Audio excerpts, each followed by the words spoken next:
반갑습니다. 주말 글로벌 경제 리포트입니다. 자, 지난주 소비자 물가 지수가 발표되고 주가는 변동성을 보여줬는데요. 다음 날 후행적으로 이렇게 적용이 되면서 상승분을 반납을 하는 모습입니다. 자, 변동성이 큰 에너지와 식품을 빼고 산출하는 물가 지수를 우리는 근원 소비자 물가 지수라고 하는데요. 지난달 미국의 근원 소비자 물가 지수의 상승폭이 40년 만에 가장 큰 그런 폭을 보여주고 있습니다.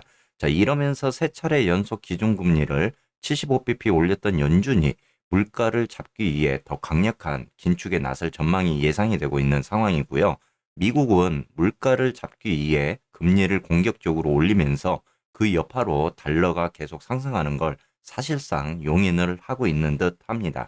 문제는 이런 달러값 폭등으로 다른 나라의 수입 물가를 끌어올리고 있다는 점인데요. 이러한 상황에서 유엔 무역개발회의에서도 공개 비판을 하기도 했습니다.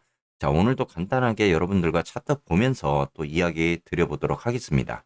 자, 먼저 필라델피아 반도체 지수의 차트부터 한번 보도록 하겠습니다. CPI가 발표하고 나서 이 하락적인 부분으로 갈 것이라고 이제 우리가 예상을 했지만 제가 이 저점에 대한 어떤 구간적인 부분을 봤을 때 이 상승까지는 아니더라도 어느 정도 낙폭을 줄여주는 그런 모습이 나올 거다라고 제가 말씀을 드렸는데 이 공매도 청산에 따른 어떤 포지션적인 부분에 있어서 매수가 급격하게 들어오면서 이 상승을 하는 기이한 현상을 보여줬습니다.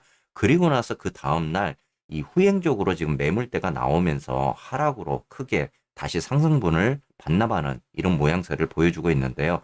자, 지금 차트를 보더라도 계속적으로 지금 이 하락 방향으로 가는 이런 모습을 지금 보여주고 있습니다. 그렇기 때문에 지금 필라 지수가 어느 정도 이 저점에 대한 구간을 다시 한번 다져주는 이런 모습이 나오지 않는다면은 이 속슬에게도 굉장히 큰 영향을 줄 수 있는 그런 상황이 지금 되고 있는 모습입니다. 자, 필라 지수의 주봉을 보시게 되면요. 지금 EMA 200선을 이렇게 딱 지지를 받으면서 우상향적으로 상승하는 이런 모습을 지금 보여주면서 올라갔고요. 자, 고점에서 이 큰 파동에 대한 부분을 한번 보게 되면은 이 계속적으로 하향하는 이런 추세를 보여주다가 이 이후에 베어마켓 랠리가 이렇게 나오면서 다시 한번 하락으로 가는 이런 모습을 보였습니다. 자, 이때 당시 여기에서 다시 한번 지지를 받는 이런 모습을 보이면서 지금 베어마켓 랠리가 나왔는데 지금 현재 구간에서는 이 200선에 대한 구간을 이탈을 하면서 하방으로 좀 더 내려가는 이런 모습을 지금 보여주고 있는 상황입니다. 자, 현재 이제 필라 지수가 이렇게 200선을 이탈을 하면서 내려오는 하방으로 내려오는 이런 모습에서 자, 다음 구간에 대한 이 구간이 또 필라 지수에 있어서는 굉장히 좀 중요한 그런 구간이 될 것 같기도 합니다. 자, 이때 당시 이제 필라 지수가 2020년 코로나 시절에 단기 고점에 대한 구간이기 때문에 2000선에 대한 방어를 얼마만큼 이제 해주느냐가 굉장히 좀 중요한 그런 상황이 될 것 같고요.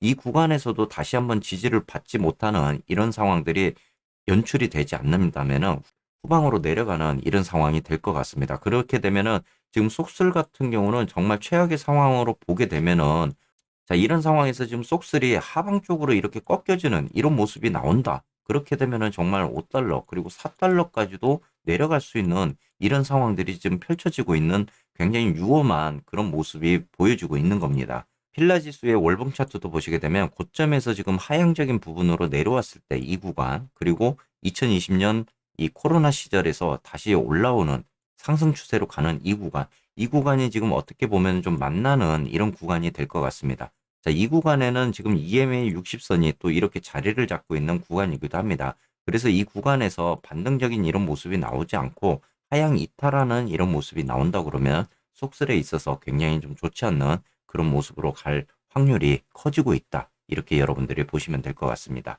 자, 끝으로 지금 속슬 차트도 보시게 되면은 이렇게 지금 상승적인 부분을 보였다가 다시 하락을 하면서 이 8.3의 저항 구간에 막히면서 지금 하락하는 이런 모습을 보였습니다. 자, 주봉을 보게 되더라도 지난번 6.2달러 구간이 이제 저점적인 구간이었는데 이때 당시에는 지금 2020년도 이 팬데믹 시절에 이 저항이 지금 지지적인 구간으로 바뀌는 이런 모습입니다. 그래서 이때는 이제 어떻게 보면은 좀 저항적인 구간이었지만은 이때는 지금 지지적인 구간으로 이렇게 바뀌는 이런 모습이기 때문에 이 구간을 다시 한번 하향 이탈하는 6.23달러에 대한 구간을 하향 이탈하게 된다 그러면은 2020년도 우리가 이제 지지 구간이었던 이 구간까지 5달러에서 이 4달러 구간까지도 이렇게 내려오는 이런 상황들이 벌어질 가능성이 있다라는 겁니다. 자, 그래서 지금 2020년에 저항적인 구간이 지금 현재는 지지적인 이런 구간으로 바뀌어 있는 이런 상황이기 때문에 이 구간에서 어느 정도 반등적인 모습을 보여주면서 움직여줘야 다시 한번 저점 이탈을 하지 않는 이런 모습이 나올 텐데, 그렇지 않은 경우에는 다시 한번 저점을 바꾸면서 갱신하는 그런 상황들이 벌어질 것 같습니다. 다음 주가 어떻게 보면 굉장히 좀 중요한 그런 모멘텀적인 부분이 될 것 같고요. 이 구간에서 반등적인 그런 구간을 보여준다고 그러면 좀 더 희망을 가질 수는 있겠지만, 전체적인 추세가 아직까지도 하방으로 가는 이런 추세가 굉장히 강한 그런 모습을 보여주고 있습니다.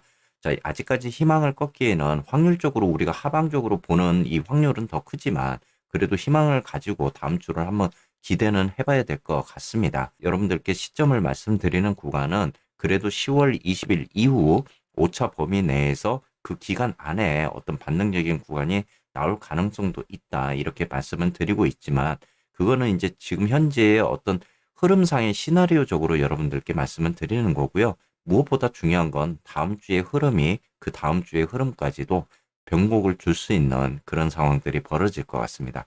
자, 오늘 주말 마무리 잘 하시고요. 내일은 TQ와 관련해서도 한번 영상을 올려드리도록 하겠습니다.